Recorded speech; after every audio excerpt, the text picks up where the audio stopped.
भुयार समाज उत्थान समिति बिजनौर के तत्वाधान में आयोजित परम पूज्य संत शिरोमणि कबीर साहिब जी की जयंती में उपस्थित सभी बंधु बांधवों का मैं हृदय की गहराइयों से अभिनंदन स्वागत करता हूं। आप लोगों का आभार व्यक्त करता हूं। सम्मानित मंच और मंच पर आसीन परम सम्मानित अतिथिगण, मंत्री जी, विपिन जी, हमारे राज्यपाल जी और श्रीमती कमलेश भुयार जी, सुरेश जी, मुजफ्फरनगर मेरे ही साथ से आए हैं, हमारे यहीं से ही है मुजफ्फरनगर से। सभी लोगों का जिन्हों को नहीं जानता उनके लिए क्षमा। मंच का जितने भी उपस्थित लोग हैं सभी का हार्दिक आभार। सर्वप्रथम तो चूंकि आज श्री कबीर साहिब जी के प्रकट उत्सव के संबंध में हम लोग यहाँ उपस्थित हैं, मैं तो पिछले साल भी आया था, उससे पिछले साल भी आप लोगों के बीच उपस्थित रहा और आप लोगों से सबसे पहले मैं अभी बिजनौर आज हूँ, अभी 8 रोज पहले सहारनपुर कमलेश जी के साथ मंच साझा कर रहे थे, परसों तरसों मेरठ में थे। भाई सच्ची बात तो यह है कि आज के इस दौर में कबीर की बात करना, कबीर को याद करना, अपनी जड़ों को याद करना, अपने पुरखों को याद करना, ये कोई छोटी मोटी बात नहीं, बहुत बड़ा जज्बे का काम है। वो कबीर जिसने कहा और जिसने सीधा सत्ता से टकराने का काम आज से 650 साल पहले किया, जो चीख चीख कर कहते थे कि कबीरा खड़ा बाजार में लिए लुकाटी हाथ, जो घर भूखे आप लोग चले हमारे साथ। ऐसे कबीर जिन्होंने कहा कि कबीरा खड़ा बाजार में मांगे सबकी खैर, ना कहूं से दोस्ती ना कहूं से बैर। ऐसे कबीर को आज हम याद करने के लिए अगर इस बिजनौर की धरती पर इकट्ठा है, ये भुयार उत्थान समिति अगर इस कार्य को कर रही तो बहुत बड़े जज्बे का काम है। हम भी, मैं मुजफ्फरनगर से हूं, वीरांगना झलकारी बाई कोरी एकता मंच के नाम से एक संगठन हम लोग चलाते हैं।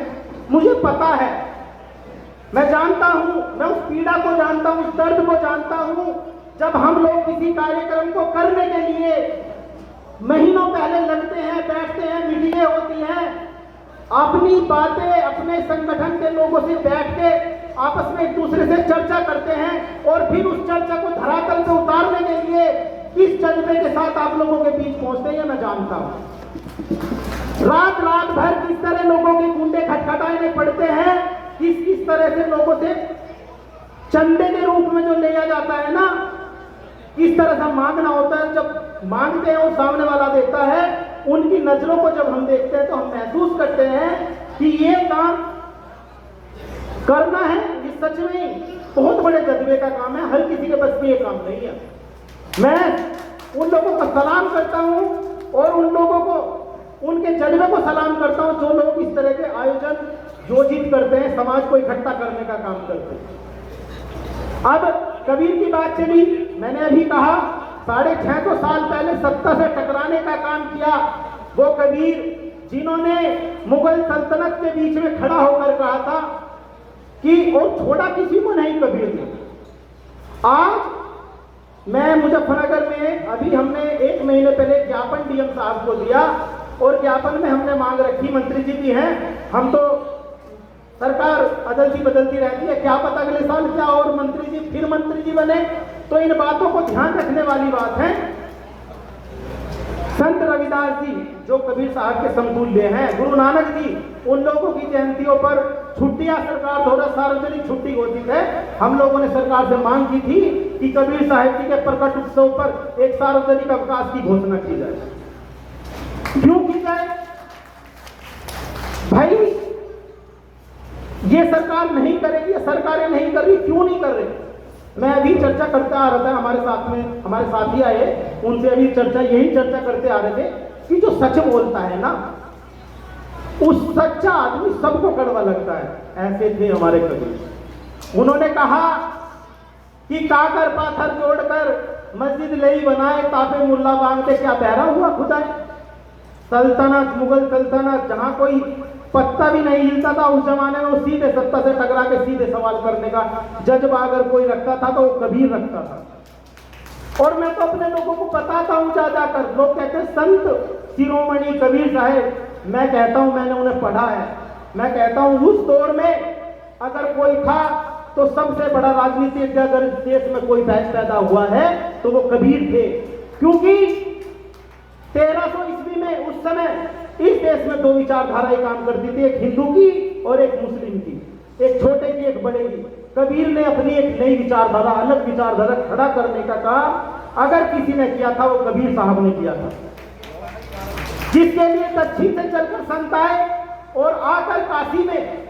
आप पढ़ेंगे, विद्वान लोग बैठे हैं यहाँ, जब पढ़ोगे तो पता चलेगा कि किस तरह से कबीर को तोड़ने के लिए, कबीर पंथ को तोड़ने के लिए उस समय दक्षिण के एक संत रामानंद जी को बुलाया गया था और उनसे कहा गया था कि आप शास्त्रार्थ करें कबीर से बात करें। आज भी वो बात कई लेखकों ने बहुत अच्छे से लिखी है कि बीच में एक टाट खड़ा करके एक तरफ रामानंद को बिठाया गया और एक तरफ कबीर को बिठाया गया और शास्त्रार्थ कराया गया था।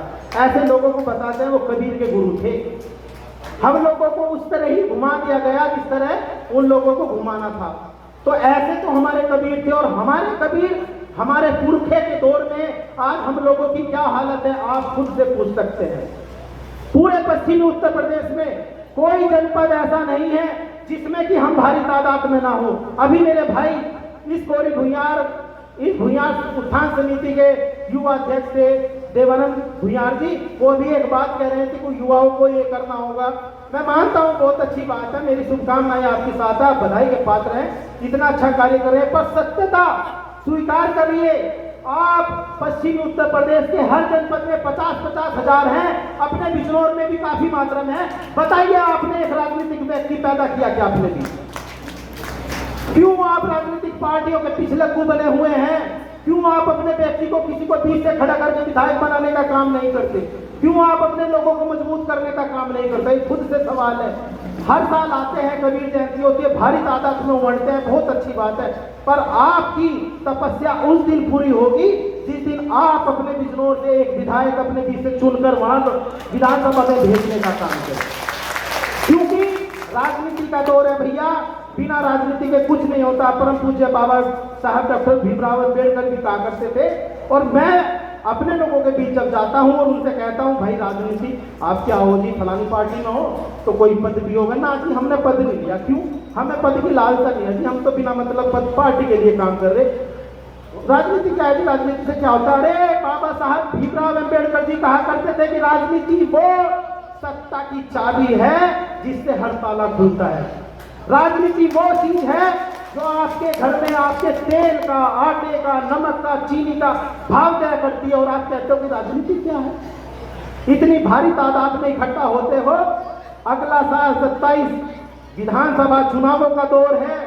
मैं आप लोगों से, आपके समाज का होने के कारण आप लोगों से अपील करता हूं, संगठित हो जाइए और संगठित होकर अपने हक हकूक के लिए लड़ना सीखिए और उन लोगों को वोट करें। अपना संगठित होकर संगठन के साथ उन लोगों को वोट करें जो आपकी हक की बात करें, जो आपके बच्चों को आगे बढ़ाने की बात करें, उन लोगों के लिए वोट करें, उन लोगों के साथ हैं, उन लोगों को सपोर्ट करें।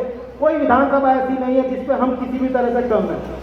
इसलिए सब लोग आने वाले चुनाव में अपने तरीके से खूब मदद करके एक समाज एक नाके में निकल जाए, एक लोटे में नमक डाले, तभी आपका वजूद बनेगा और आने वाले टाइम में आप लोग एक इतिहास रचने का काम करेंगे। इन्हीं शब्दों के साथ धन्यवाद। एक अपील आप लोगों से करूंगा, 12 तारीख को जनपद मुजफ्फरनगर में वीरांगना झलकारी बाई कोरी एकता मंच के तत्वाधान में कबीर सबके हैं, कबीर सबके हैं इस शीर्षक पर एक भव्य विचार गोष्ठी का कार्यक्रम किया जा रहा है, जहां पर अपने समाज के प्रतिभा अलंकरण समारोह भी आप सभी से निवेदन करूंगा आप भारी तादाद में उपस्थित हो। इसी के साथ सत्ता है।